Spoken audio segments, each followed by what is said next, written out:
Apa yang anda tengah tengok ini bukan sekadar footage dari kembara korban. Di sebalik setiap langkah, ada cerita yang kami bawa balik. Tentang pertemuan, tentang kehilangan, tentang memberi. Walau tak punya apa, kembara korban ini mengajar kami bahawa yang paling bermakna selalunya tidak dapat dilihat, hanya mampu dirasa. Banyak momen yang kamera sempat rakam, tapi lebih banyak lagi yang hanya tinggal dalam ingatan. Semua itu kami cuba ceritakan semula dalam Borak Kopi O.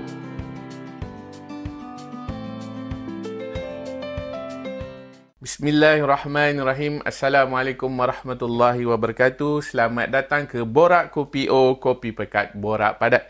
Alhamdulillah, hari ini kita ada tetamu yang sangat istimewa, iaitu pengasas Easy Korban, iaitu Ustaz Azhar Abdul Syukur. Assalamualaikum Ustaz, apa khabar? Waalaikumsalam warahmatullahi wabarakatuh. Alhamdulillah Ustaz Yep. Sihat ya? Alhamdulillah, ada kat sini sihat ni. InsyaAllah. Okey, untuk semua penonton, jom ikut saya terbang mengembara cerita pengalaman mereka dalam membawa misi amanah ibadah korban di beberapa buah negara atau dikenali sebagai kembara korban. Dari sebuah idea kecil hingga menjadi satu gerakan yang memberi manfaat kepada ribuan orang, bagaimana perjalanan ini bermula? Apa cabaran dan pengalaman yang paling bermakna? Okey Ustaz, biasanya dalam Borak Kopi O ni saya akan tanya soalan-soalan pemanas badan lah. Ya, Saya nak tanya Ustaz lah InsyaAllah. Dalam banyak-banyak kopi lah kan. Apa maksud kopi sebenarnya? Dia begini ya. Orang faham kopi tu kopi lah, tak apalah. Cuma dia ada dua. Sekarang ni ada kopi O yang tak ada apa? Tak ada gula. Ya. Dan kopi O yang bergula. Orang yang biasa keluar negeri macam saya, bila sebut kopi tu, kopi O lah. Bila kita minta kopi, tak ada gula. Tak ada gula. Dan kopi yang sihat tu kopi yang tak ada gula. Tetapi untuk tim kopi O ni, kalau dia tak ada gula, dia tak manis, tak jadilah. Ya. Dia kena yang manis ya. Betul Ustaz. Tapi sebenarnya kan, maksud kopi tu, iaitu K tu ketika, O tu otak, P tu perlu, I tu inspirasi. Okey. Ketika otak perlu inspirasi. Kita minumlah kopi. Ya, jadi minumlah kopi. Okey Ustaz, nak tanyalah sebelum kita panjang cerita ni, nak tanya jugalah. Mungkin boleh Ustaz memperkenalkan dirilah. Mungkin latar belakang pendidikan, mungkin pekerjaan Ustaz. Silakan. Terima kasih kepada DJ kita. Cikgu Fendi ya. Okey, pertama saya Azhar bin Abdul Syukur. Dari sudut latar belakang kehidupan pendidikan tu, saya sekolah menengah, sekolah biasa lah, sampai sekolah kerajaan begitu, sampai STP. Kemudian saya berpindah arah, beralih arah, saya masuk ke pondok setahun di Kedah, dan kemudian meneruskan secara formal belajar agama, peringkat sanawi di Pakistan, kemudian peringkat degree juga di Pakistan. Itu latar belakang pendidikan. Tapi dari sudut pekerjaan, pelbagai pekerjaan saya buat. Bermula dari seorang guru mengajar bahasa Arab, kemudian terlibat dengan kerja-kerja kebajikan, khususnya peringkat awal di Kemboja. Saya pembantu mufti Kemboja. Kemudian saya terlibat juga dengan bila buka Easy Korban ya, iaitu satu entiti perniagaan yang beri perkhidmatan. Jadi mula terlibat dengan perniagaan, dan di hujung-hujung ni terlibat pula dengan politik. Politik, tapi masih tidak meninggalkan aktiviti kemanusiaan, bantu orang tu masih kekal lah, walaupun politik tu politik je. Itu secara ringkasnya.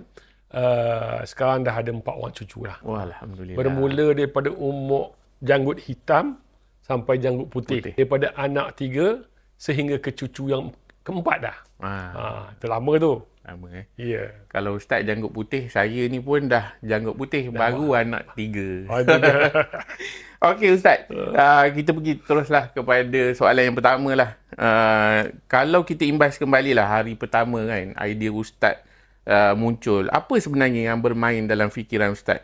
Dan apa yang mendorong Ustaz untuk memulakannya? Okay, terima kasih sekali lagi. Dia macam ni ya. Macam saya kata tadi, saya pernah jadi pembantu mufti Kemboja selama 2 tahun.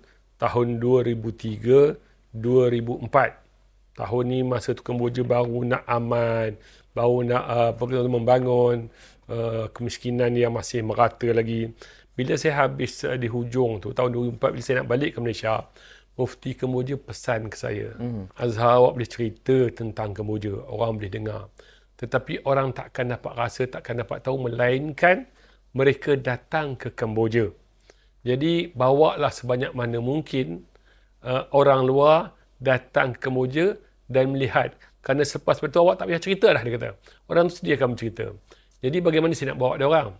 Selepas saya balik Kemboja tu, tak ada apa-apa pergerakan pun. Saya cuma bantu daripada luar. Jadi bila kita memulakan Easy Korban dan bila kita buat korban, maka masa itulah keluar idea yang Mufti Kemboja minta. Maksudnya dengan korban itu, kita boleh bawa peserta-peserta kita lihat, kita kata lihat ibadah korban anda itu sendiri. Jadi saya mulakan dengan kecil masa tu, tahun 2000 saya rasa, 2007 Easy Korban bermula. 2009 saya mulakan dengan Kembara Korban, masa tu bawa ajak orang-orang kampung dan juga kaum keluarga yang terdekat untuk pergi melihat Kemboja, dan memang betul lah.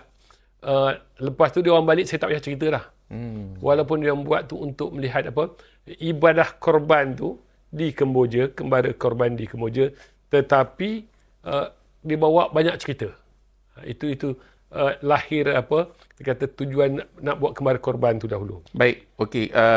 Mungkinlah ni nak tanya jugalah kan. Bila Ustaz dah start nak buat Kembara Korban ni kan, boleh tak Ustaz bagi tahu saya dan juga penonton individu pertama yang Ustaz kongsikan idea ini dan apa reaksi mereka? Adakah mereka menyokong ataupun ada yang rasa macam skeptikal? Okay, masa tu staff saya, staff Easy Korban tak ramai. Yang terlibat adik ipar saya yang bekerja bersama saya. Lepas tu isteri yang banyak membantu. Begitu juga ada seorang dua lagi yang tapi tak ramai. Dan bila nak buat Kembara Korban tu, nak kena faham masa saya duduk di Kemboja tahun 2003-2004 bersama dengan saya, anak dan isteri saya. Jadi idea itu bila kita timbulkan bersama dengan isteri saya dan juga ipar saya yang juga pernah ulang-alik Kemboja, jadi mereka amat bersetuju.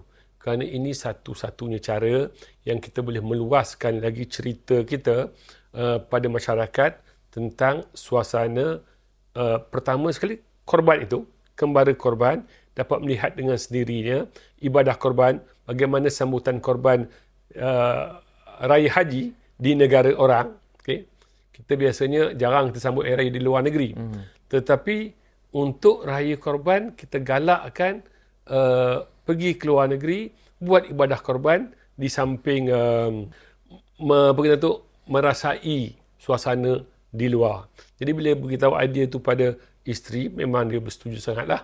Pasal isteri saya sendiri yang pernah duduk Kemboja bersama saya, dia terasa macam kita kata macam balik kampung lah. Seronok dapat bawa kawan-kawan, dapat bawa orang luar untuk diterangkan apa yang berlaku di Kemboja. Jadi positif. Maksudnya penerimaan itu, idea itu diterima dengan baik. Dan sebenarnya selepas pada itu, kami banyak buat kolaborasi dengan pihak-pihak tertentu daripada JLC, kemudian juga dengan Radio IKIM. Malah kita bawa juga pemberita Radio IKIM untuk merasai ibadah korban di luar negeri. So memang pernah sampai satu ketika kita pernah bawa sampai 2 bas ya. 2 bas. Itu sambutan yang paling meriah lah ketika tu, menyambut raya korban di luar negara. Baik. Ustaz nak tanya juga, saya tertanya jugalah kan. Adakah ini macam company Easy Korban ni antara yang pertama ke ada company-company lain yang pernah buat? Okey, semasa saya duduk di Kemboja tahun 2003-2004 dah ada dia bukan company pada saya. Beberapa NGO yang melaksanakan korban dan membawa kawan-kawan dia untuk melihat korban yang mereka buat. Itu NGO ya. Jadi benda tu tidak tidak di advertisement, tidak di iklankan. Sama-sama NGO yang ini bawa kawan-kawan 2-3 orang, NGO yang ini bawa kawan-kawan 2-3 orang. Jadi benda itu berlaku sejak tahun sebelum 2003 lagi berlaku, sehinggalah bila Easy Korban memulakan siarannya di Radio IKIM, saya kira satu, kedua Easy Korban bukan NGO ya. Dia syarikat. Maksudnya kami melakukan secara profesional, sepenuh masa ya, dengan staf yang bertugas. Jadi berbeza dengan NGO. NGO biasanya dia buat benda-benda lain, buat perkhidmatan lain, dan bila waktu korban, baru dia fokus ke korban. Jadi Easy Korban tidak. Jadi dari sudut perkhidmatan profesional itu, ya kami boleh dakwa kami yang awal lah, yang awal. Tapi dari sudut memberi perkhidmatan korban di luar negeri itu, dari sudut NGO-nya itu ramai yang buat lah. Dan kalau hari ini kita melihat hampir, saya rasa dia memberi kesan bila kita mula headline buat kerjasama dengan Radio IKIM, kita pergi masuk ke radio lain. Jadi dia memberi kesan kepada kawan-kawan kita yang lain juga, dan mereka juga telah memulakan perkara yang sama. Dan Alhamdulillah, saya rasa market itu terlalu besar. Jadi masing-masing ada peranan mereka untuk menjayakan program Kembara Korban ni. Dan memang begitu ya, kalau satu ketika kalau kita pergi Kemboja satu ketika kita akan nampak ramai orang Malaysia. Kalau di pasar tu penuh muka Melayu je. Daripada NGO ini, daripada negeri ini, daripada syarikat ini yang membuat korban, dan kita bertemu di sana. Jadi kesan yang baik pada saya lah dalam mensunahkan ibadah korban dan kembara korban itu. Baik. Okey, Ustaz cakap maknanya negara pertama yang ni adalah di Kemboja. So boleh tak Ustaz kongsikan pada mulanya kan, bagaimana suasana di sana, macam mana kehidupan masyarakat di sana, dan apa cabaran yang mereka hadapi? Okey, tahun 2003, 2004, sebelum tu saya tak buat lagi korban. Saya duduk di sana ya. Tak banyak beza lah. Tahun 2007 tu bila kita mulakan dengan Easy Korban, 2009 kita bawa Kembara Korban, tak banyak perbezaan. Kita kenangkan kita zaman kita kata zaman P. Ramlee mula buat filem 50-an ke 60-an. Dan memang betul ya, kalau kita pergi ke kampung-kampung dia, bila saya sebut kampung di Kemboja pada tahun 2003-2004, pinggir bandar Phnom Penh, pinggir bandaraya Phnom Penh dalam 6 km, 7 km itu sudah kampung. Maknanya Phnom Penh ibu negara. Ya, ibu negara. Jadi 7 km cukup dah. Itu dah masuk kawasan kampung dah. Maksudnya dari sudut air itu kena ambil daripada sungai. Lepas tu elektrik tu kadang-kadang tu ada banyak tak ada daripada tiada. Masak pula, saya teringat masa mula-mula saya duduk di situ tu, saya rasa kami di antara orang pertama yang menggunakan dapur gas. Orang lain semua pakai dapur kayu. Dapur kayu tu pula duduk depan rumah. Dia orang masak depan rumah saja. Jadi suasana begitu ya. Itu 7 km, 8 km daripada bandar Phnom Penh. Begitu juga dari sudut kemudahan lain, nak kata orang ni peti air ke tak ada. Penapis saya tak payah cerita lah. Saya teringat lagi kalau kami nak minum sana tu, kami buka paip air. Paip tu direct daripada sungai. Tak ada mesin penapis apapun. Kita masak tu, tunggu dia mendap. Sebelah atas tu baru kita minum. Air tu. Dan kalau nak bersih sikit pun kita pergi belilah air botol mineral tu kan. Tapi tak pula jadi penyakit.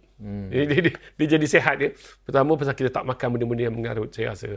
Suasana tu macam kita lah, tahun 60-an, 70-an tu, orang semua sihat-sihat. Dia tak ada makan benda-benda jangki sini ya. Tak apa-apa, semua makanan yang sihat. Sayur, minyaknya pun tak ada. Banyak gunakan bakar ataupun kita kata rebus lah, sup. So itu suasana ketika tu. Dan kalau disebut pendidikan, masih lagi berlaku kempen untuk hantar anak ke sekolah. Dia begitu ya. Maksudnya tidak bersekolah itu perkara yang biasa. Jadi masih dikempen lagi, pergilah ke sekolah, ahli politik sana berkempen supaya anak jangan tidak disekolahkan. Itu suasana ketika dahulu. Satu ketika dahulu tahun 2007-2008 begitu. Betul lah, bila kita nak buka sesuatu syarikat ni kan, ada tak Ustaz rasa macam ragu-ragu, macam nak memulakan, yelah demi berarti orang kata persepsi orang dengan duitnya, ada tak macam cabaran yang paling besar pada peringkat awal? Dia peringkat awal dia macam ni ya. Kebanyakan syarikat, kebanyakan perniagaan, kebanyakan perkhidmatan, dia bermula sebelum syarikat itu didaftarkan. Okay, ya? Dia tak ada seorang yang tak tahu apa-apa tentang tentang korban, tak ada ilmu tentang korban, tak ada pengalaman tentang korban. Tiba-tiba saya nak buka syarikat korban lah. Kan? Perkhidmatan korban. Mungkin dia pernah dengar tengok orang tu berjaya, dia buat. Bila dia buka dalam keadaan macam tu, dia tak boleh pergi jauh. Kerana itu, pada saya Easy Korban, ia bermula sejak saya mula duduk, walaupun dia didaftarkan pada tahun 2007, tetapi dia bermula ketika saya mula sampai ke Kemboja tahun 2003. 2003-2004, kita duduk di sana bersama masyarakat sana siang dan malam, melihat kesusahan dia, melihat betul, kata saya, sebelum tu memang dah ada orang buat korban, NGO yang kecil ni buat korban. Kita duduk di situ, kita nampak di mana ada kelebihan, di mana ada kekurangan, yang mana perlu diperbaiki. Jadi bila balik Malaysia tu, saya masih lagi tak mampu nak buka. Ada idea, masih lagi tidak mampu untuk membukanya. Tapi masih ada jiwa untuk membuat sesuatu untuk masyarakat Kemboja. Di antaranya tadi korban lah. Jadi pada tahun 2007, dia ada satu pihak tu datang, memberi idea kenapa kita tak buka perkhidmatan korban ni secara profesional. Bukan NGO, bukan sukarelawan. Tetapi maksudnya kita create syarikat yang pekerjanya bergaji dan sepenuh masa memikir tentang korban akikah. Jadi saya tak teragak-agak. Kedua, dari sudut network, ya, itu paling penting. Orang kata no network, no work. No. Jadi bila kita nak buat korban, kita perlu tahu di mana nak kita laksanakan, siapa yang akan laksanakan. Kalau kita bawa tiba orang sana tak ada orang nak laksanakan, itu jadi cacah marbah, ya. Jadi bila saya dapat amanah tu oleh kawan-kawan yang ingin buka Easy Korban tadi tu, benda tu memang dah ada dalam diri saya. So dia smooth, tanpa kalau teragak-agak. Taklah kita fikir, ini kan kalau kita dapat lembu ni kat mana kita nak letak? Siapa yang akan sembelih? Siapa yang akan memantau? Kalau tiba lembu tu banyak, macam mana kita nak pantau dalam jumlah yang besar? Jadi benda tu tak teragak-agak dah. Pasal sebelum itu, saya pernah duduk di Kemboja, kita kenal imam-imam di sana, kenal orang kampung, kenal siapa yang beramanah, siapa yang boleh melakukan pelaksanaan ibadah itu. Maknanya daripada tahun 2007 sampailah ke 2025 ni dah lebih kurang dalam 18 tahun, 17-18 tahun lah. So berapa banyak negara yang Ustaz pernah pergi? So adakah dalam banyak-banyak negara tu destinasi yang memberi kesan yang mendalam, yang benar-benar mengubah perspektif Ustaz, tempat mana dan kenapa? Okey. Kalau nak ikut negara yang saya pernah pergi, banyaklah. Saya rasa dah 40 buah negara lebih. Baik. Termasuk di sebelah Afrika, sebelah Eropah, benua Australia, lepas tu India, Pakistan, Bangladesh, Sri Lanka tu negara yang sedikit gelap, ya. Negara mata sepit, China, Jepun, Korea. Jadi Afghanistan, semua itu. Dan Asia Tenggara sendirilah. Hampir keseluruhan Asia Tenggara ni, kecuali Brunei saya sampai lagi. Jadi banyak negara dah kita pergi. Tapi untuk kembara korban, mungkin sebahagian saja. Mungkin saya rasa dalam 20 negara. Dan setiap negara ada memberi pengalaman lah. Saya kata di antara, bukan yang paling. Jadi tak ada yang paling di situ. Pasal setiap negara dia ada perbezaan kebudayaan dan perbezaan masalah. Di antara negara yang banyak memberi kesan kepada saya selain daripada Kemboja itu sendiri, di peringkat awal, bila saya pergi ke Mindanao. Mindanao ni satu ketika dahulu, sekarang ni Mindanao dah otonomi, ya, dah ada kerajaan sendiri. Dulu masa saya pergi tu, Mindanao ini kita kata dikuasai oleh ada pemberontakan lah. Orang Islam tu dikira memberontak di sana. Jadi saya banyak berurusan dengan dia orang. Di situ banyak beri kesan dan sampai hari ini saya rasa saya masih lagi terhutang kepada masyarakat Mindanao kerana tak mampu seperti apa yang saya pernah buat untuk Kemboja. Untuk Kemboja macam-macam saya dah buat. Okay. Menguruskan pelajar dia yang daripada tak ada apa-apa sekarang, sebahagian anak murid saya dah jadi menteri. Okay. Membina madrasah, membina masih banyak benda yang kita boleh buat lah. Tapi di Mindanao, kali pertama saya pergi, saya nak cerita sikit pengalaman tu. Kali pertama saya pergi dengan orang yang sendiri kata. Tak adalah orang yang mengiringi yang tahu tentang Mindanao. Kita hanya kontak, okey, sampai Mindanao nanti jumpa orang tu. Seingat saya kali pertama saya pergi, ambil flight pukul 12 lebih sikit malam sampai ke Manila.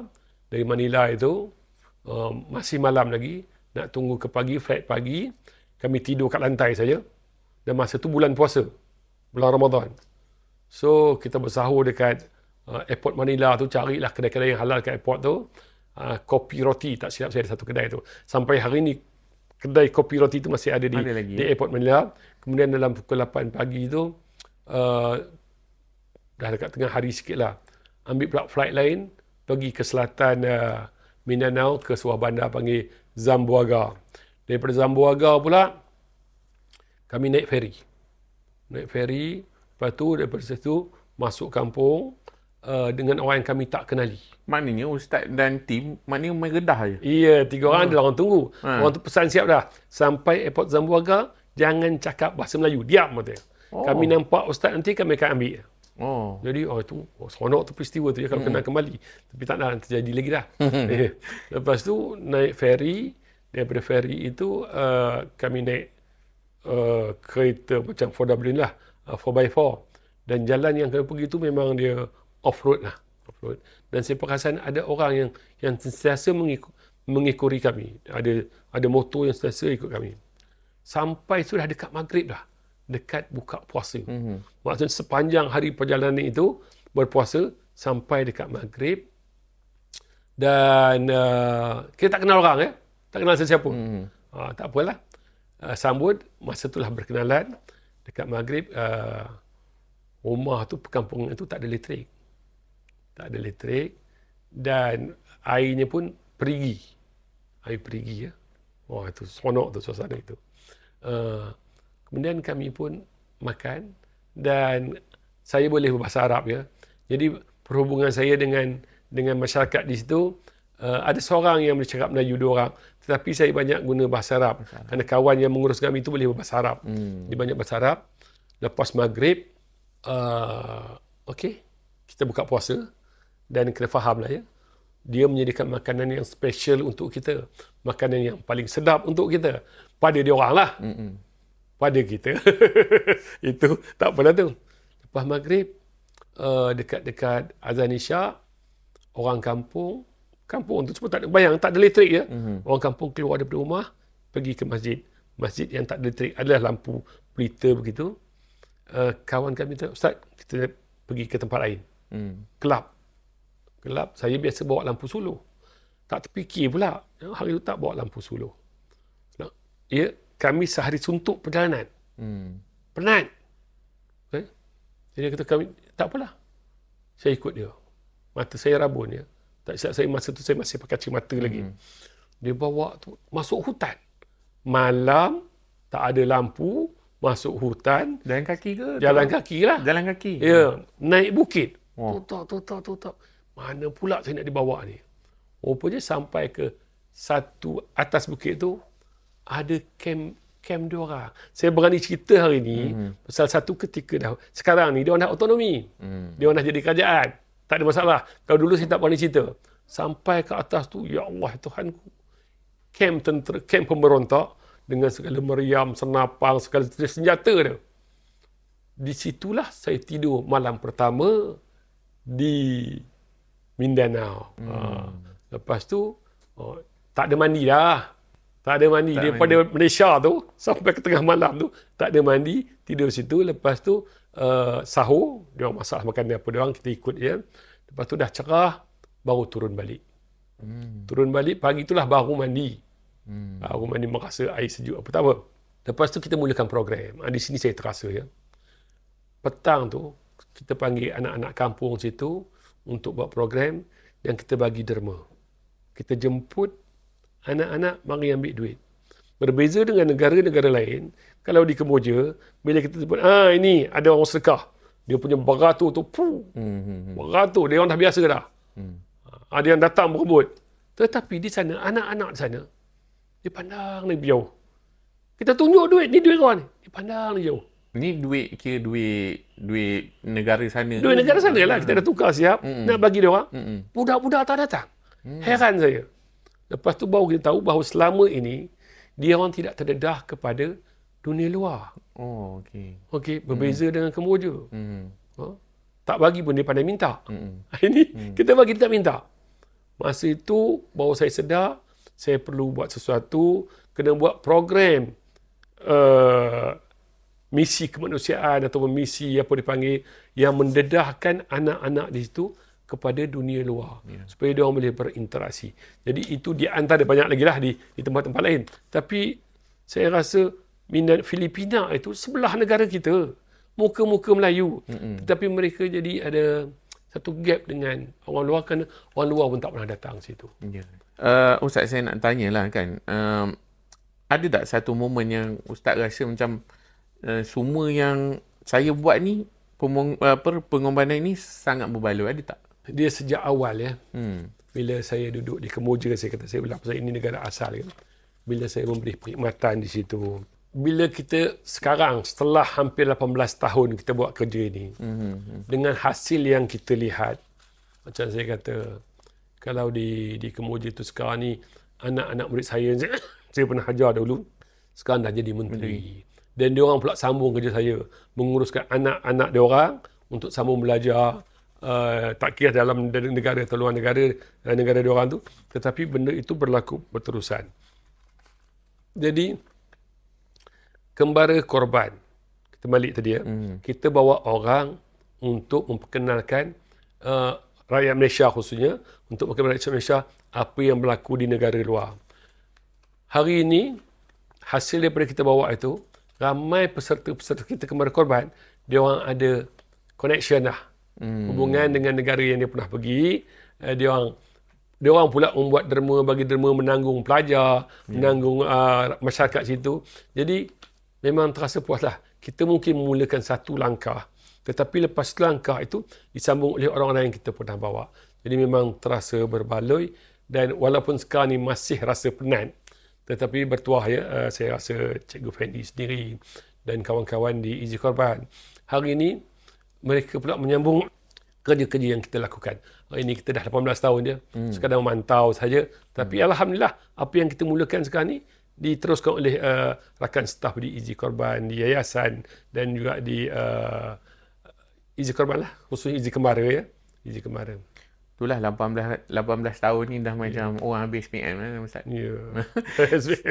So, mungkinlah orang luar dia tengok macam benda ni macam program berjalan lancar, penerima korban tersenyum gembira. Tapi realitinya, apa sisi lain yang ramai orang tak tahu pasal kembar korban ni Ustaz? Tok Guru saya kata, kalau kita ambil gambar dalam satu pemandangan, dulu tandas kan, tandas orang dulu, dia duduk dekat belukar sikit kan. Betul. Kan? Dia bukan duduk dalam rumah.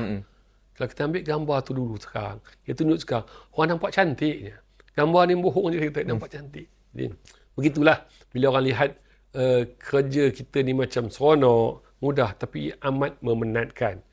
Pengurusan satu benda, kedua juga peserta. Kena pula kalau satu ketika dahulu, kembara korban yang kami buat ni, kalau kita pergi kita dah 4 malam. 4 malam tu, paling kurang 2 malam kita akan duduk di kampung, 2 malam baru duduk di bandar, di hotel. Untuk biasalah orang Melayu. Pergi Mekah, pergi shopping kan. Ini pula kita berjalan gitu. Jadi pengurusan itu memenatkan sedikit. Kita kena berurusan dengan orang kampung. Orang kampung lepas tu kita kena create pula, okey satu rumah ni ambil beberapa orang peserta kita. Kalau setakat 7 orang pergi tak apa. Tapi kalau sampai 30 orang, jadi kita perlu banyak rumah yang perlu kita bekerjasama. Dan selain itu, peserta kita pun, dia orang Melayu ni sebenarnya ya. Dia suka tolong orang susah dalam keadaan dia tak nak susah. Kalau boleh, saya pergi bagi bantuan, lepas tu saya balik tidur hotel. Ya? Itu dia. Itu perangai orang Melayu lah. Berbeza kalau orang Inggeris kan, kalau dia pergi bantuan tu, dia akan duduk bersama orang situ, dia akan suapkan makanan pada orang itu. Kita hari ni kalau kita pergi ke kampung-kampung yang susah tu, kita bagi duit, tapi sanggup tak kita duduk dengan dia, kita suapkan makanan untuk dia. Itu perlu semangat juang yang tinggi ya. Jadi dalam hal ini kita kena meraihkan juga peserta kita. Ustaz, tak ada air sini, payah nak buang air. Dah ada kampung tu Pengedang tu tandas yang ada satu je. Itu pun disimpan untuk tetamu. Jadi memang begitu keadaannya. Tengah-tengah malam dia nak buang air, nak turun ke rumah biasa. kita buang air dalam rumah, ada tandas kan. Nak kena keluar rumah semua. Jadi rungutan-rungutan ini, tetapi lah saya kata, padan muka lah. Siapa suruh ikut kami. Masa kita cerita, ajak orang, kita tak cerita yang buruk. Kita cerita yang seronok je apa semua. Lepas tu rasalah. Dan benda itulah yang, walaupun dia marah-marah, tapi bila dia balik, itu memberi kesan kepada peserta kita. Betul. Banyak hati nak kena jaga. Kalau dah Ustaz sebut tadi 2 bas, membayangkanlah 2 bas nak kena jaga So Ustaz, saya nak tanyalah, dah mungkin lebih 40 negara Ustaz pergi kan. Ada tak Ustaz rasa kan, especially lah untuk orang yang penerima korban, apa perkara yang paling mengubah cara Ustaz melihat dunia secara keseluruhannya? Dia macam ni ya. Budaya itu berbeza setiap negara. Tetapi fitrah manusia itu sama. Kamu negara maju, kamu negara miskin, kamu hidup 100 tahun yang dulu, kamu hidup zaman Rasulullah, hidup zaman Nabi Adam, fitrah manusia itu sama. Kalau orang marah, muka dia merah kan, marah. Semua. Orang Cina yang matanya sepit pun macam tu je lah. Orang Inggeris yang mata bulat pun macam bila dia marah tu, dia merah kan, marah. Sedih, begitu je. Bila dia sedih itu, nampak muka sedih itu. Walaupun kita tak kenal dia, walaupun muka dia berbeza dengan muka kita, tapi kita tahu dia sedih. Itu fitrah manusia. Jadi dalam hal ini, bila fitrah itu, walaupun budaya berbeza, tapi fitrah itu sama. Maksudnya, keperluan manusia dari sudut dihargai, mendapat bantuan, itu semua sama. Jadi kalau kita kata mengubah hidup kita dengan apa yang berlaku itu, sepatutnya apa yang ada dalam Malaysia juga boleh menjadi pengajaran kepada kita. Tetapi bila kita berada di luar, melihat apa yang berlaku di luar, kita patut lebih dipanggil lebih sensitif itu. Dan dari sudut piawaian ya, piawaian itu bila kita duduk di luar, bila sebut susah itu susah. Maknanya bila bandingkan saya ni susah kat Malaysia ni. Kita akan rasa, kau tak rasa lagi macam susah di luar. Itu satu. Maksudnya, kita kata, kita hari ni kalau elektrik tak ada sekejap, susah tu. Peti air rosak, susah. Dapur tak berfungsi, susah. Aircon tak ada. Susah. Tetapi di luar, benda itu, benda biasa. Itu bukan dipanggil kesusahan. Okay. Susah mereka ialah mereka hanya makan nasi sehari sekali. Okey, itu susah mereka. Susah mereka nak pergi belajar, tak ada sekolah berdekatan. Itu susah mereka. Jadi bila melihat macam itu, kita rasa kita perlu memandang dunia dalam yang lebih, jangan bandingkan dengan Malaysia lah. Maksudnya kalau kita nak jadi manusia yang terasa membantu, manusia yang sensitif pada keadaan, okey, kita kena keluar dan tengok kat TV pun ni lah. Tengok kat TV sedih. Tapi kalau kita duduk melihat kat situ, kena pula saya macam saya kata, saya 2 tahun saya duduk di Kemboja dalam keadaan ketika masa itu negara pun masih belum aman lagi. Malam tak boleh keluar. Takut orang tembak-tembak, orang merompak semua. Jadi, dia akan menjadikan kita satu, kita akan mengubah diri kita untuk menilai kesusahan. Kedua, dia membuat kita semakin kental lah. Baik. Okeylah Ustaz, bayangkanlah saya ni ada mesin kembali ke silam. Ustaz, apa pesanan Ustaz pada diri Ustaz sendiri waktu tu ketika nak memulakan perjalanan kembara korban ni? Apa pesanan Ustaz kepada Ustaz? Muda. Ustaz dia macam ni. Saya teringat ya, masa saya belajar tu, saya seorang yang belajar bersungguh-sungguh.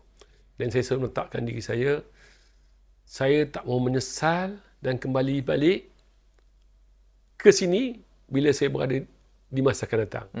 Maksudnya saya tak nak, yelah kesilapan kita buat, tapi sebaik mungkin kita tak nak melakukan kesilapan supaya kita tidak menyesal pada akan datang. Jadi begitu pada saya lah. Bila saya tubuhkan izin korban, kita buat kembara korban, kita buat benda-benda ni, kita buat sehabis mungkin yang kemampuan kita.